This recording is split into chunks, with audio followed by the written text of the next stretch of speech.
Chairman, thank you. Congresswoman Stefanik, congratulations on your nomination, and thank you for being here today. I'm very pleased to see President Trump placing such a strong emphasis on this very important position of ambassador to the United Nations. It's important for the United States to be active at the table at the UN to protect and advance U.S. interests. It's hard to imagine that the United Nations, which was born out of the tragedy of the Holocaust, would become a significant voice, an instrument of anti-Semitism. That is exactly what's happened. Not only has the UN General Assembly condemned Israel's right to defend itself and demanded Israel end unlawful presence in occupied Palestinian territory, but it's also attempted to recognize Palestine as a state. And programs such as UNRWA have actively assisted terrorists. I remember being in the Hezbollah terror tunnels in late August of 23, seeing what was planned. In fact, when you walk down with IDF soldiers to see spray paint in Arabic on our way to Jerusalem. And little did we know when we were touring those Hezbollah terror tunnels in northern Israel, between Israel and Lebanon, that weeks later, the worst terror attack in Israel's history would occur, October 7th, 2023.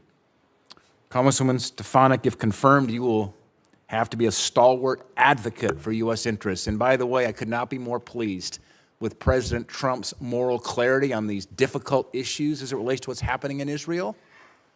Secretary Rubio, great to see him sworn in today. You, as being our next ambassador to the United Nations, Ambassador Huckabee nominated for Israel. This will be a great team that has moral clarity on these difficult issues. You'll be a stalwart advocate for our interest among an organization that continually advocates against American values, despite existing only because the United States financial contributions to its budget. Congresswoman Stefanik, the UN has had no greater demonstration of their ineffectiveness than its failure to prevent Iran from advocating their nuclear weapons program. In your opinion, how could the United States, as a member of the Security Council, encourage the UN to take actions to curb the advancements of Iran's nuclear program? I think this is related to the question by Senator Cornyn, consideration of snapback sanctions, continuing to be a strong voice, pushing back against Iran, supporting the president's maximum pressure campaign, which was so successful in the first term, that we will see a continuation of in this term. And I think that is also the critical step to take to stop the axis of terror in the region, as Iran is the #1 funder of Hamas and Hezbollah and the Houthis, which is destabilizing the region. I also think building on the success of the Abraham Accords, I mentioned this earlier in the hearing, we have an Abraham Accords caucus here, starting an Abraham Accords caucus in the United Nations with countries who understand the importance of bringing peace and normalization to the region.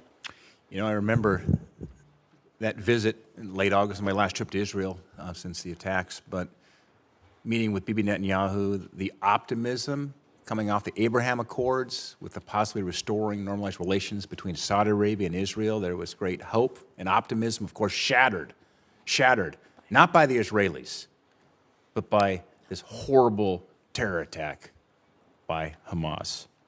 A number of my colleagues have asked about your plans for changing the staffing dynamics and putting forward more U.S. candidates for postings. Congresswoman, I'm very supportive of this, but how do you plan to push back against individuals like the Secretary General who lowered flags to half-staff for the butcher of Tehran, their late president? We're going to push back with strong moral clarity. We're going to push back with President Trump's America First, Peace Through Strength. As the United States ambassador at the United Nations and the #1 funder, we are going to push back strongly and clearly. I appreciate your moral clarity, your strong leadership, your 10 years in the U.S. House. Pleased to serve with you on the Hill, and you will be a great ambassador to the United Nations. Thank you.